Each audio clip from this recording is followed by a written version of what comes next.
Okay, I'm gonna start now. You guys want to put down the mouses for a second?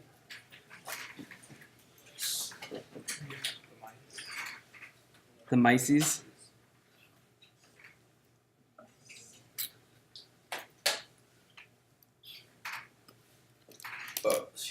Oh yeah?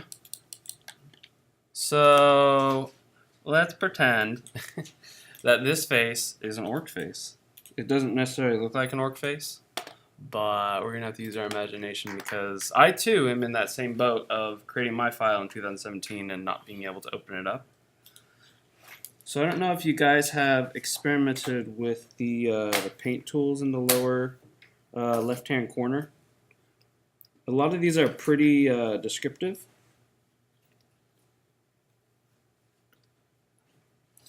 Sometimes, depending on what you've done to your mesh, it'll probably say, hey, this mesh doesn't have any UVs. And you can either create UVs for regular texture or for PTEX. And you're going to want to select the texture option. And it'll also ask you, it'll say you have to create UVs. And in the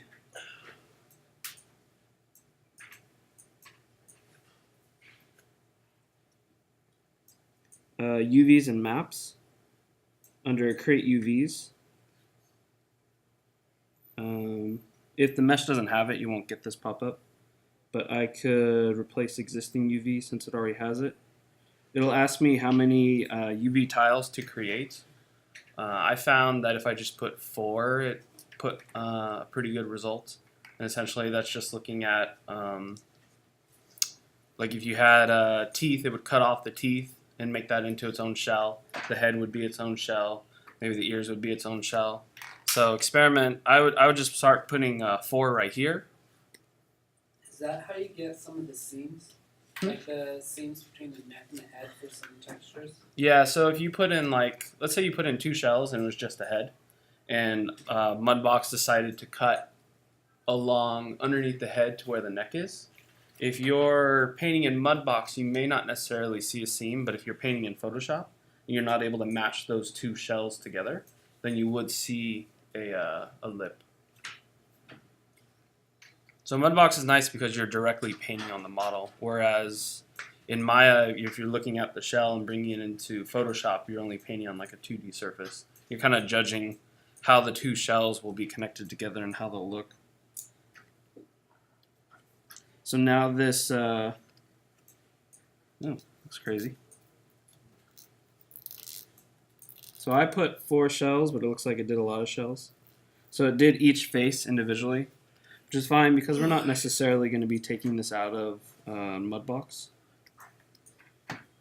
When I click on the mesh for the first time, it'll ask me to create a paint layer. Keeping the size at 2048 is perfectly fine. TIFF, 8-bit, RGBA, diffuse, that's all fine. This number could be higher, it could be lower. If I were to bring this down to 256 or 512, then the resolution in my texture would be a lot smaller. Are we recording? Yes. Let me double check. I think so. There's a circle on the top. Oh, right here. Yeah. So yeah, a 2K map for this should be fine. If you're not getting the resolution that you want, you could bump it up to a 4K, but generally I think a 2K should be enough, or 2048. So it's created a paint layer in my outliner right here.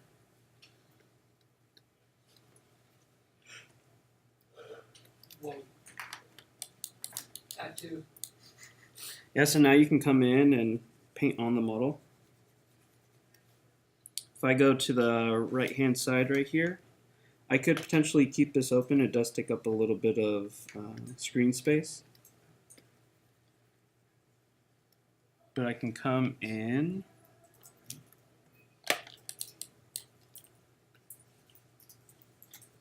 and be able to paint on the model. Projection, if I select projection, I need to go to stencil, the stencil tab right here. And when I select the stencil, it takes up my whole entire screen. If I move my model into place and start painting where the stencil's at, then it's basically shooting through the stencil and onto the 3D model. So you could theoretically do, you know, the whole piece like this, but you have to be careful because when you start to deviate too far away from the camera, like you can see on the side of the head, you can start to get stretching. So you just have to be conscientious about where you're painting and where your model is and where your camera is.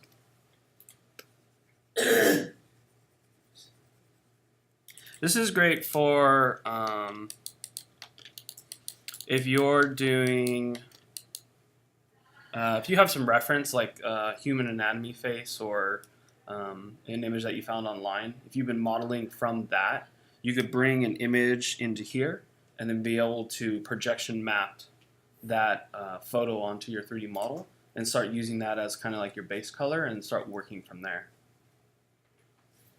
If you have like a logo or something to be able to imprint on there, instead of hand painting it on there, you're able to use this and project it on there. I have a question. Yeah. Is there like a fill tool so that when you're painting and you want to put down a base skin tone, like it would use like the paint bucket thing and just, yeah. Like that? So always double click the paintbrush and scroll down, and there's a flood paint layer, flood from camera. So I bet if I do another color and do a flood from camera, let's see if it, there you go. So it's looking at the faces that are directly at the camera and floods it with color. How would you combine colors? Like if you wanted to do a base skin tone and then you want to do something like adding a bit of a rosy-ish color to it, but yet not overriding the color.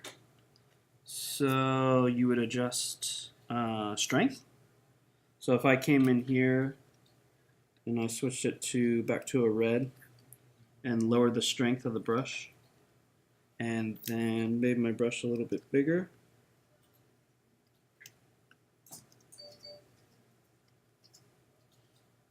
Okay. You talk about something like that? Yeah, I guess. Because I was just trying to think, like, you're for your skin tone on its own, it's a mix of different colors just for, like, the base skin tone before you even get to the detail. I'll show you guys a procedure that I like. It's a little complicated, but I'll show it, and we'll kind of take it from there. Again, the rest of these are relatively straightforward. Eyedropper just takes the color. Airbrush, if you wanted those rosy cheeks, it does more of a really, really soft fall off.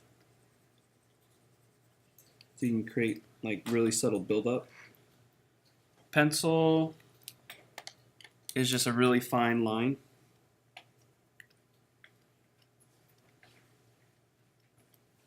You get more of a graphic style than necessarily a textural style, but it's something that you want to use. You could probably paint hair this way. They're looking like eyes to begin with. Oh, he's got a hairy chest. I did that by accident. Erase is exactly what it says. It just erases down to the material that you have set on the object.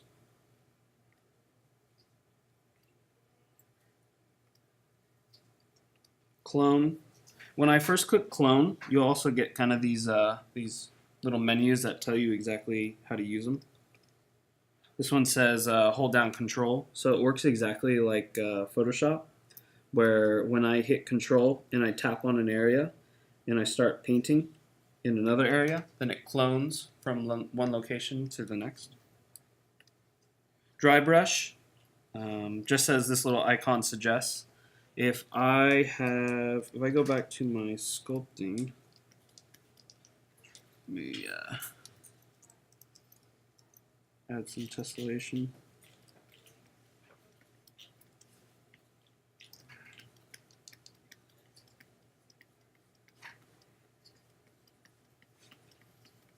So let's say I have some kind of detail work that I've done here.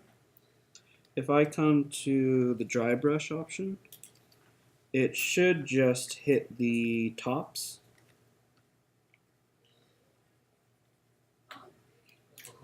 Tops of the geometry. So what you could do is like you could flood in or you could paint in a kind of base kind of dark color, and then you could use the dry brush to kind of bring the tops back up to the light. The blur function here is really nice. It does exactly what it says it does, but I think it's a lot better than, say, Photoshop, where Photoshop's blur takes a lot of passes or a lot of uses to be able to get it to blur. Whereas this, the blurring is pretty intense. So if I have more color,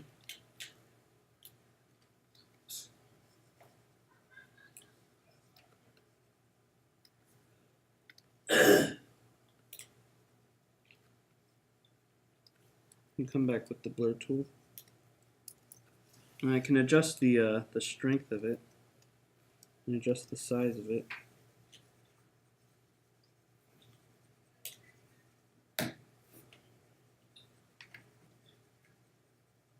You can kind of get the feeling of the color actually starting to seep into the color that it's on.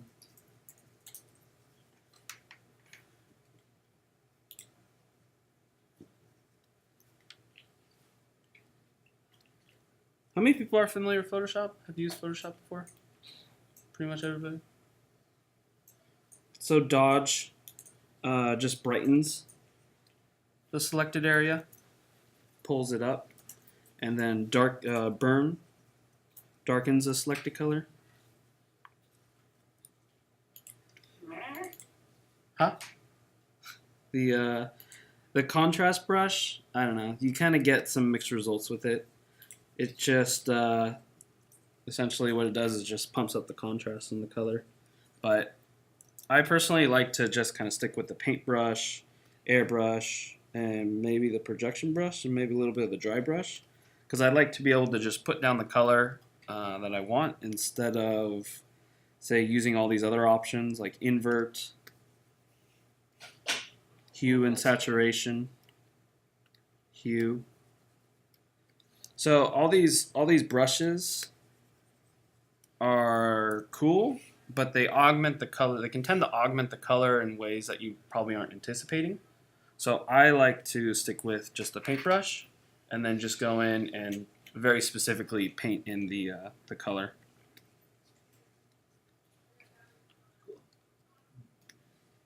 So if you're doing, and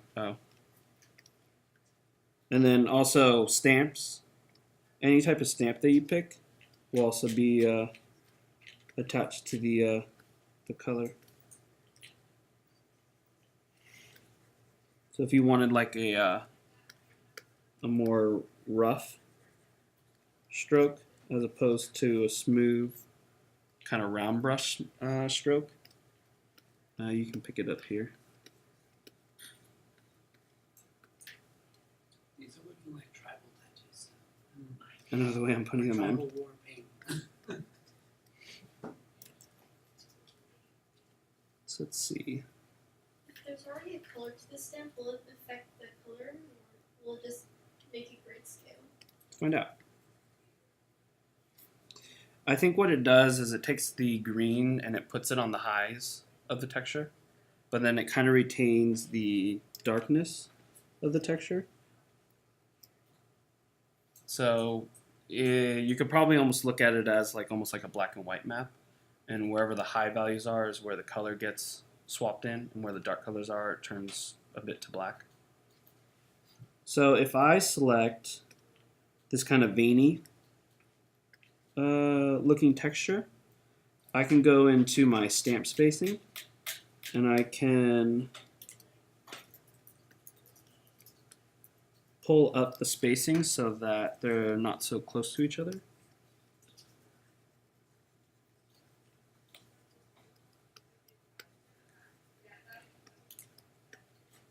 How could we get a scale texture with this without having to have sculpted it? Like, can you get a scale texture with the paint with the stamps?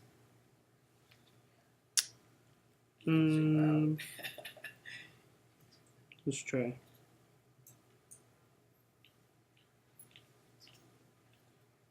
Probably, let's do this. So if the orc is, or the troll is green, switch off the strength.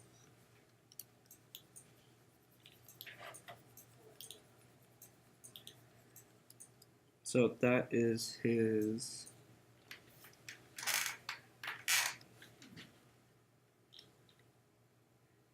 kind of upper skin. We can go back in with the paintbrush.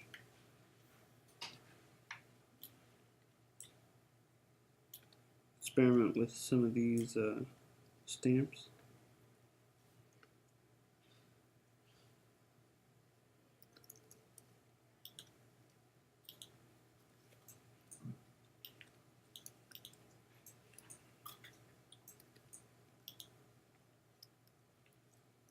If you're not necessarily getting the effect that you want, you could also create like a custom stamp and be able to bring it in.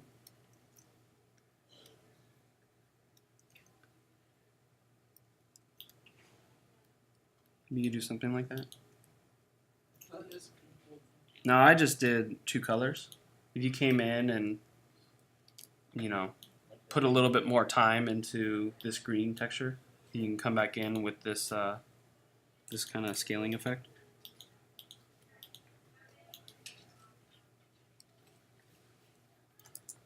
So if you're doing a realistic troll,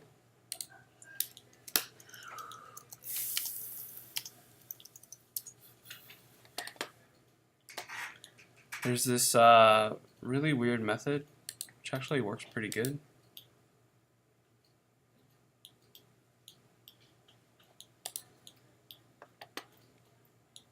You guys ever seen this before? Yeah, let's see.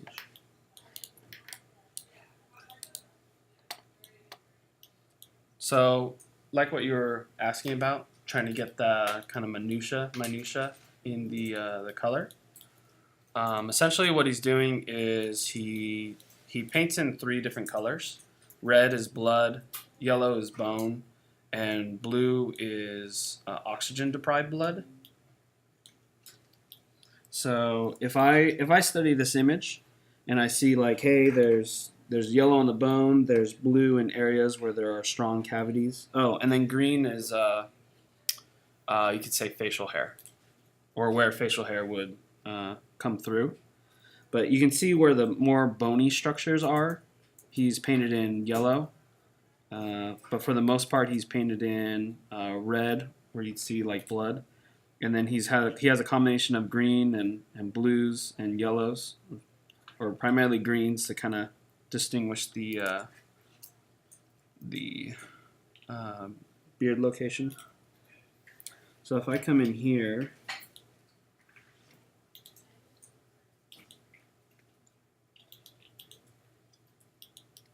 and I'll put down a base.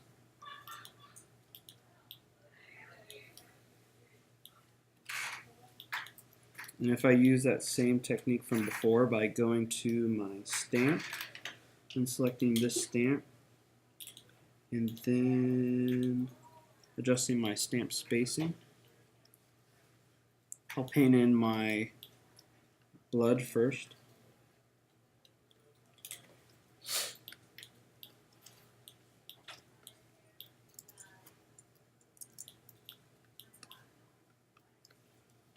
Adjust the spacing a little bit more.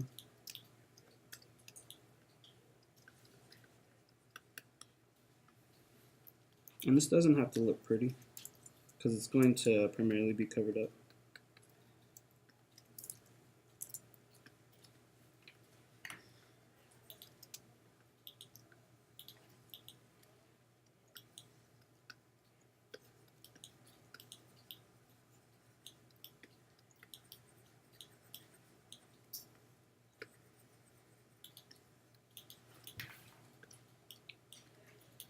And the yellow for the bony areas.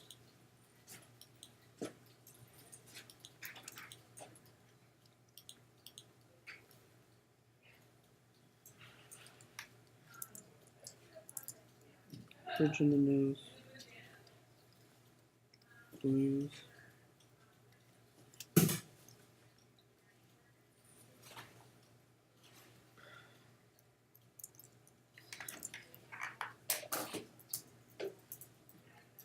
Green.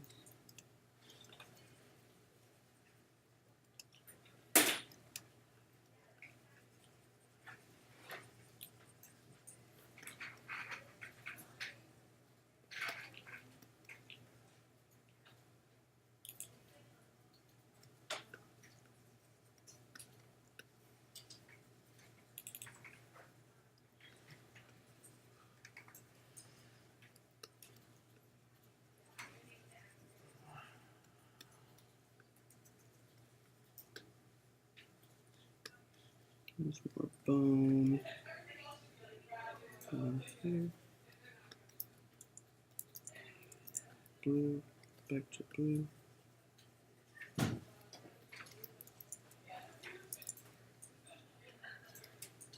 To red.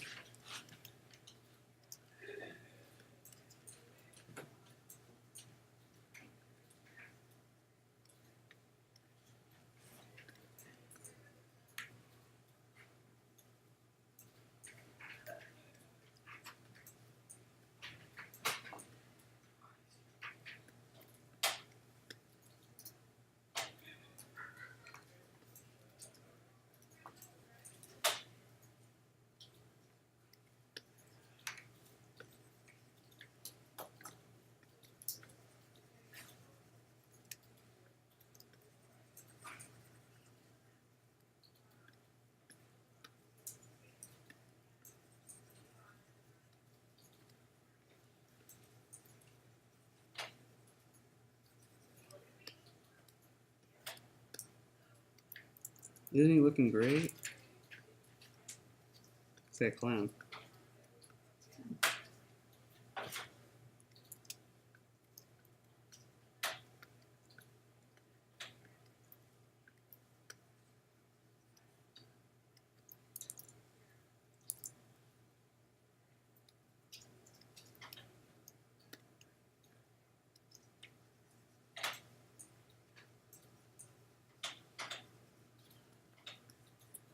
So now that I have all these wacky colors painted on my model,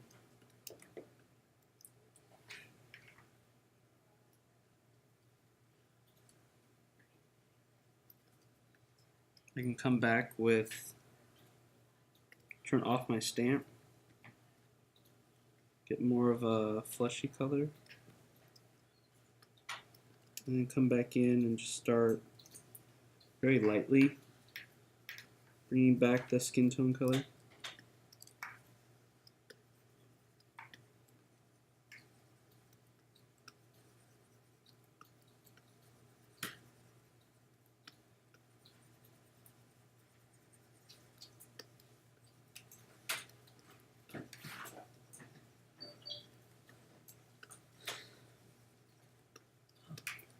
Put a stamp a little too hard on the top of his head.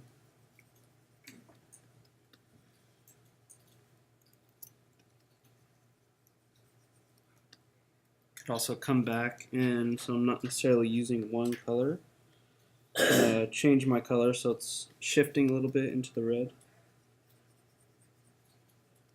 The better the skin texture, the way it's going to look is if you have that kind of variation in the colors.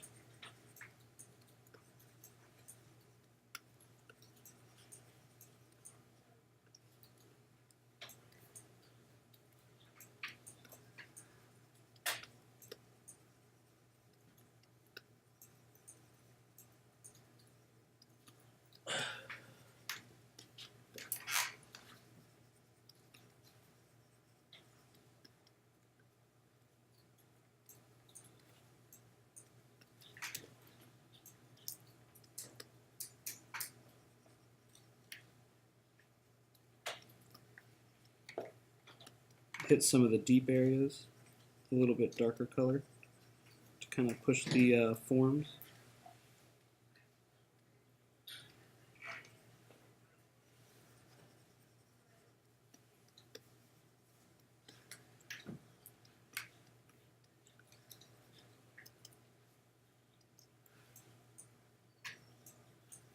Bring back a little bit of highlight in certain areas that you want to pull forward. So you kind of see what I'm doing?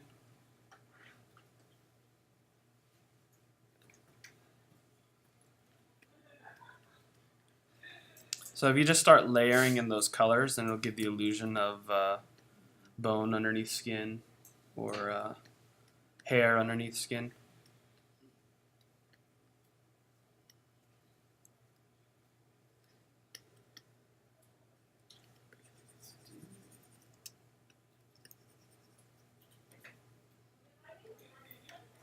Do you find it better to do it on one layer or multiple layers? You can do it on multiple layers. This is just a personal thing. I try and keep it on one layer as much as possible, and it makes it extremely hard to go back.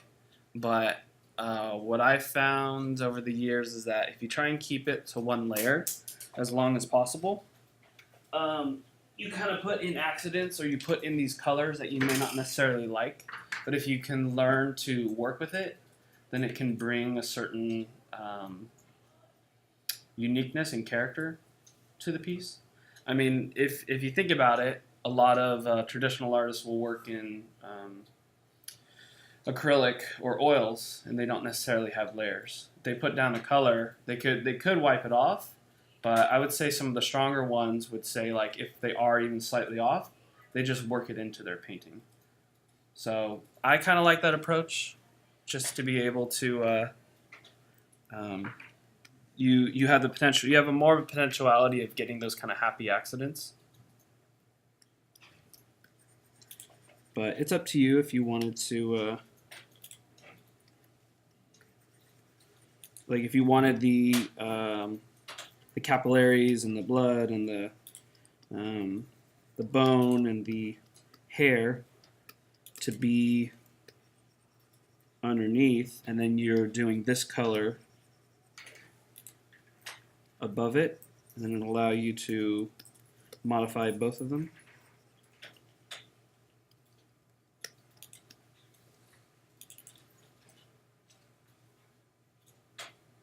Any questions? Would this apply to if there was no, if it wasn't actually like a fleshy tone and if the skin was green or something? Would it be similar? Or? So let's see. What color is your blood? So I mean, kind of the same rules apply. Green skin probably absorbs light and transfers light slightly differently than white or pale or other type of skin.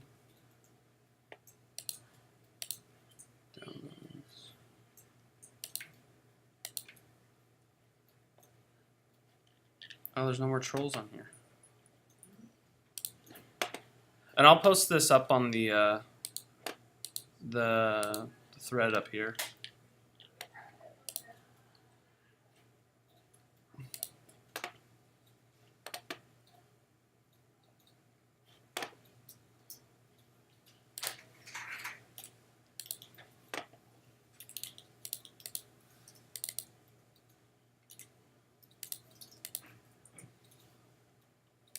This one.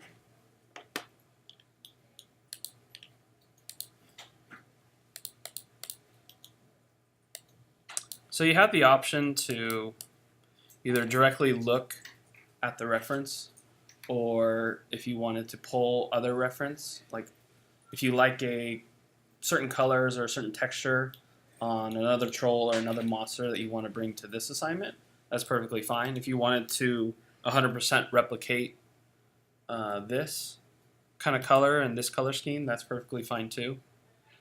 So for this guy, I would create like a certain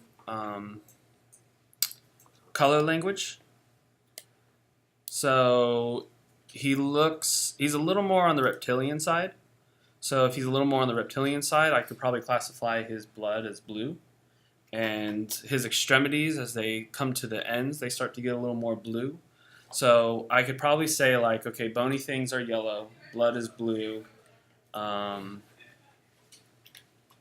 I could still have some of those greens and yellows on his main skin. But the same kind of rules would probably still apply.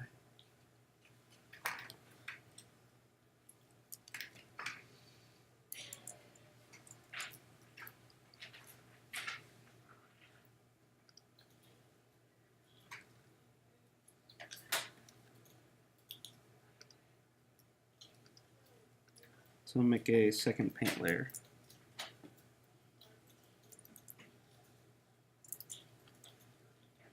So if I came in here and painted the extremities blue and pull up mine.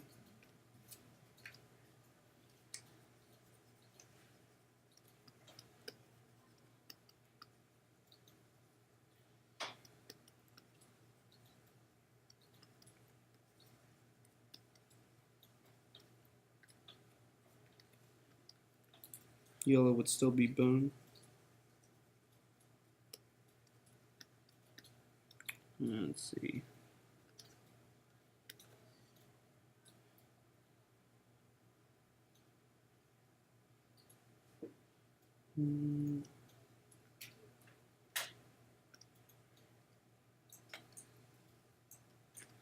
So I'll do a dark green for skin. And if you didn't see there, I made a new layer, and I was able to drag the previous layer and place it above the layer that I just created. So now when I put my base color green on that layer, it doesn't affect the layer that'll have the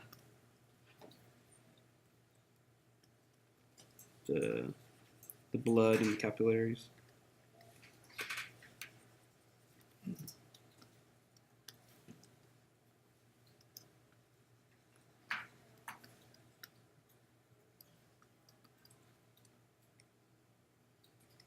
If he has those blue cracks, I don't have any blue cracks on this guy, but if he did, I'd probably fill in those blue cracks.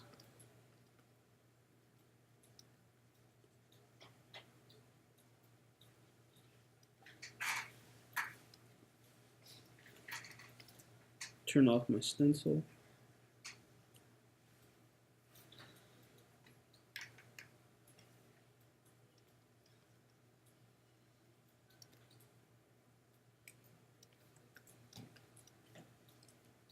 Add some different variation of blues.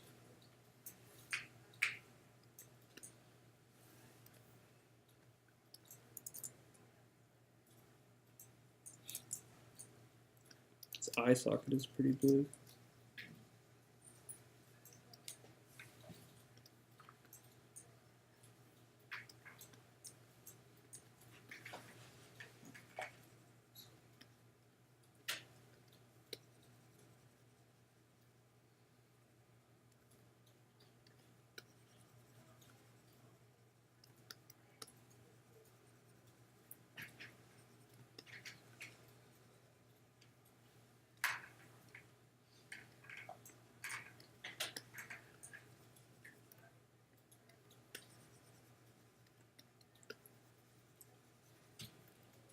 Put in some dark greens to add a little bit of variation.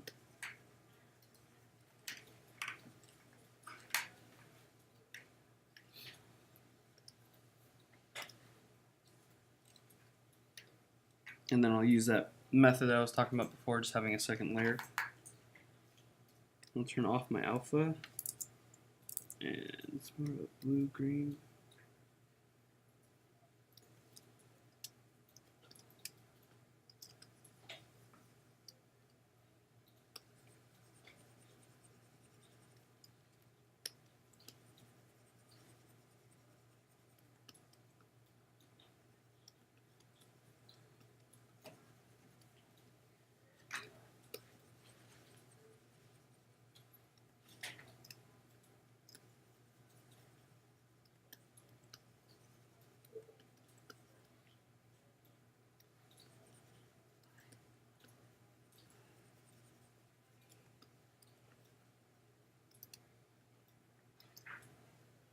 It'd definitely help if I had more sculpting detail, because then I could go in and I could make certain areas, like very specifically certain areas blue.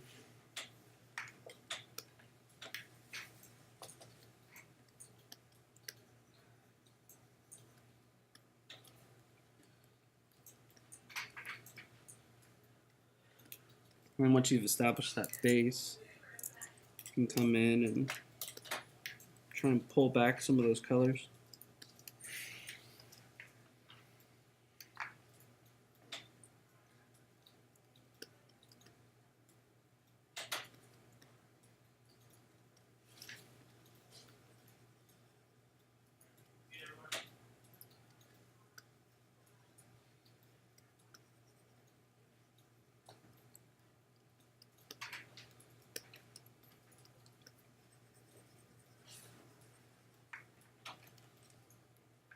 So yeah, probably keep working with that, but kind of the same rules apply.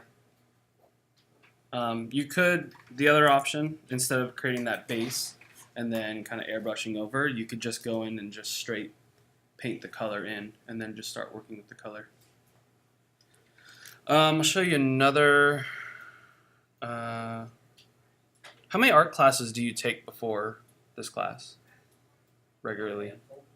There's not really a There's no. requirement. There's no requirement. It just depends on how many people decide to take before they got here. Okay.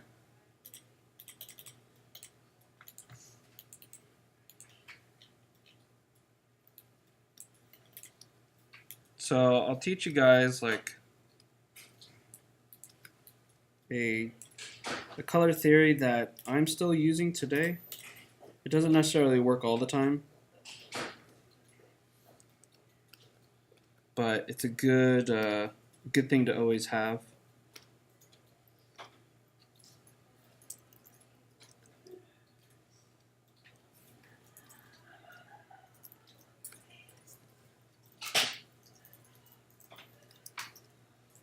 I'm gonna do this up here. My sphere is in a sphere on my screen.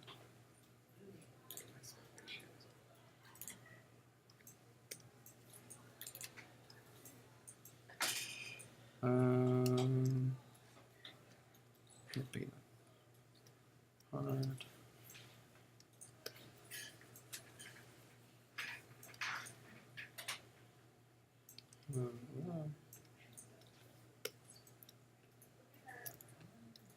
So I have two spheres here,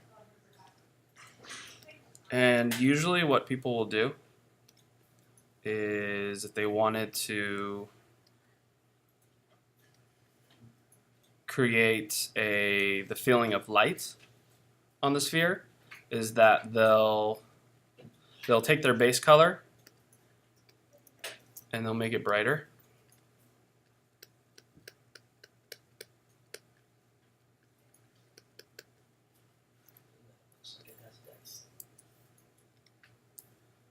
Man, this Photoshop is acting funky.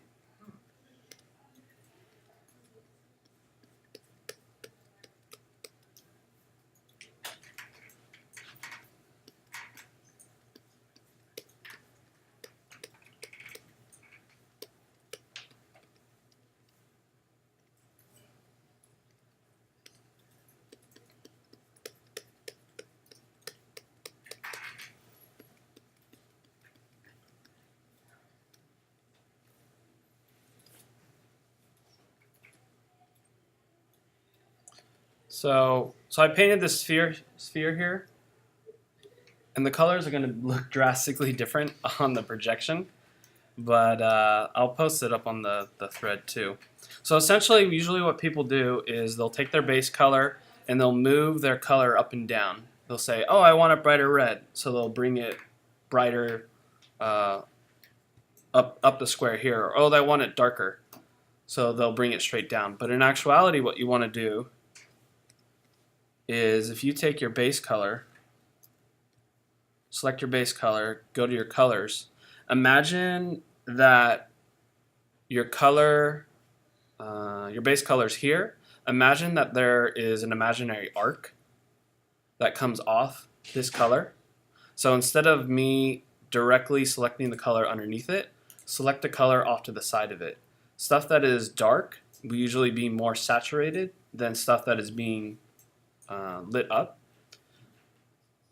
So if I imagine kind of like a J arc, and the other thing that I do is instead of leaving this on red, I'll start shifting a little bit into the purple.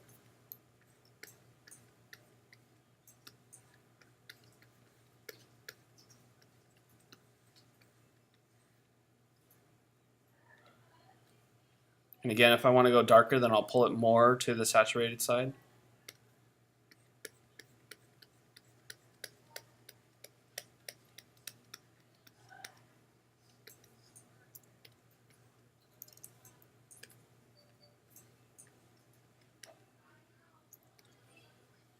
And when I go back to my red, instead of staying in the red, I'll start to shift it into the yellow and also bring it up.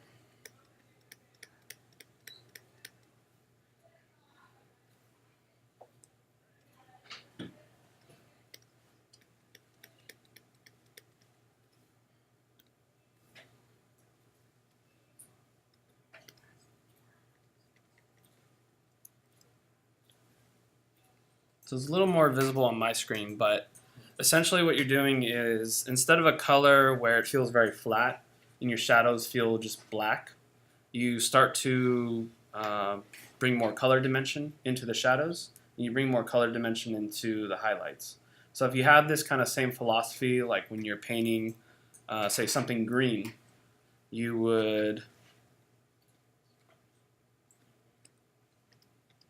start off with a certain base color green and start to pull an arc into the more saturated area, and then start to adjust your green so it becomes more blue. So when you start to see the color on the model, it'll start to become more vibrant than necessarily if you were to stay within an up and down spectrum.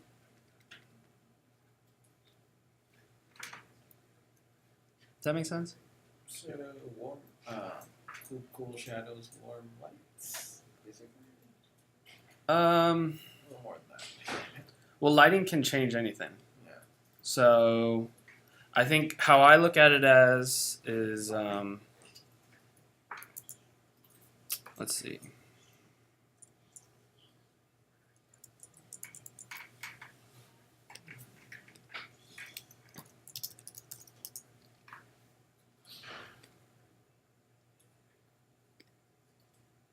So if I look at this model in particular, his upper arm, his belly is yellow, but the darks are orange.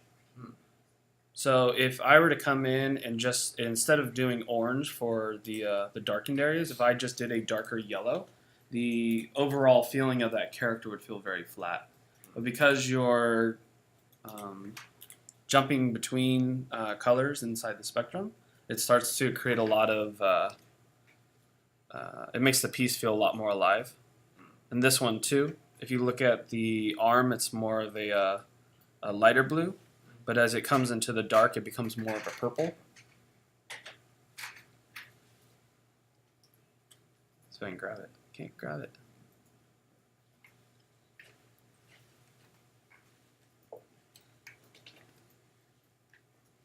Again, with this character, it's different. It's definitely different on the projector, but the highlights almost feel like an orange, whereas core feels red, and his the darks almost start to encroach on purple.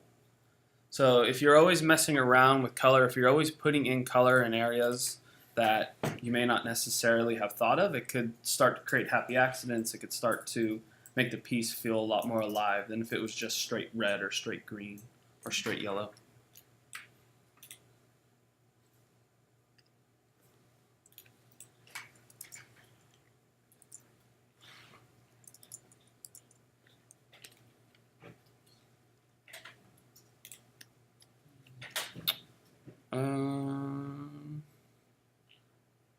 Any questions on texturing? Texturing process? No. Just takes time. But the more you noodle with it, the more you spend on it, the better it can look. So for next class, I want to see a video or a turnaround from within Mudbox. So this one, there aren't too many steps to it. There's also documentation online, but I'll go through it. Everything can pretty much stay in Mudbox. If you go to, make sure you have QuickTime on your machine. The video won't render if you don't have QuickTime on your machine, so make sure you have that. If you go to the render option, let me start off. I'm gonna orient my camera so that I'm seeing the bus that I did at like a 3/4 view, and I'll go to render, and I'll go to create turntable movie. There's a make sure that you see the face that you created or the bus that you created inside this preview window.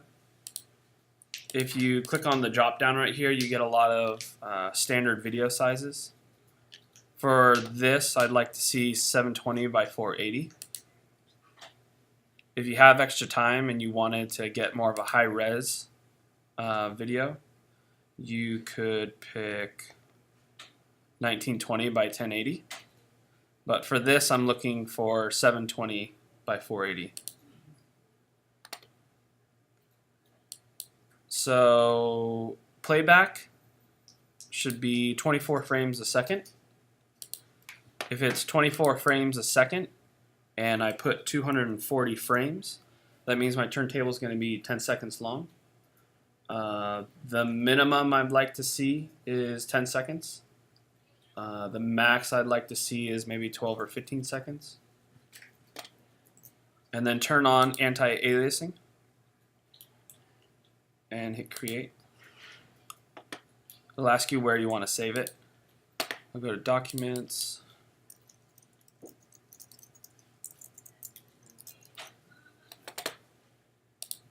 And save it out.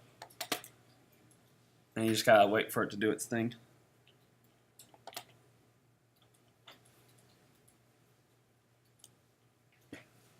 My beautiful, beautiful sculpted model.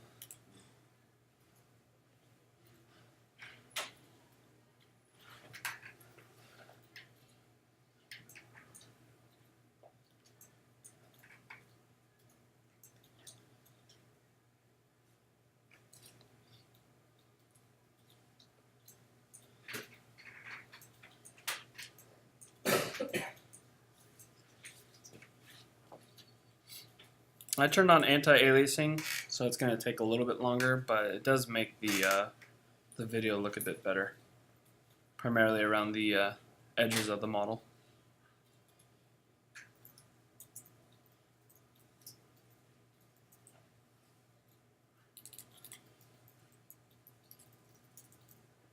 Oh, I didn't check if there was quick. Oh no, there's QuickTime. I'm screen recording.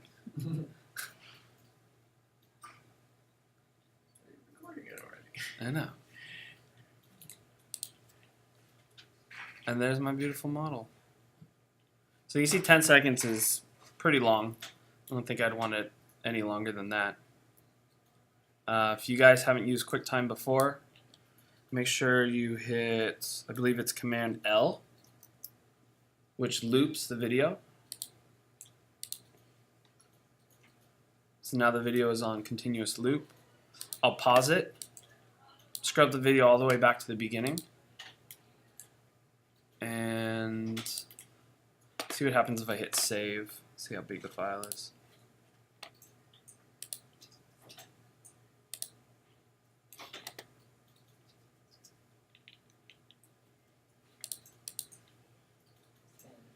Or 66 kilobytes. Really?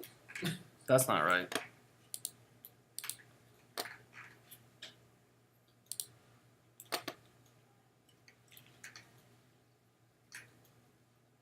That's a little better. 463. That seems awfully low, doesn't it? Well, if it opens and it plays, I guess that's good. Yeah, so I set the loop, I scrubbed it to the beginning, and then I just hit save. And the video is only 466 kilobytes. That's not too bad. That's my turnaround. So I'm looking for that for next class.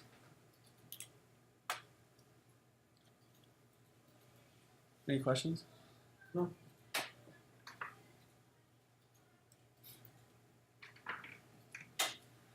And that's all I got. The rest of the class was going to be devoted to working here, working on your stuff. If you have questions, you can ask me, but totally understand if you have 2017 at home and your file isn't even open. So you guys are welcome to either stay or go. But yeah, that's all I got for texturing and exporting out a video from Mudbox.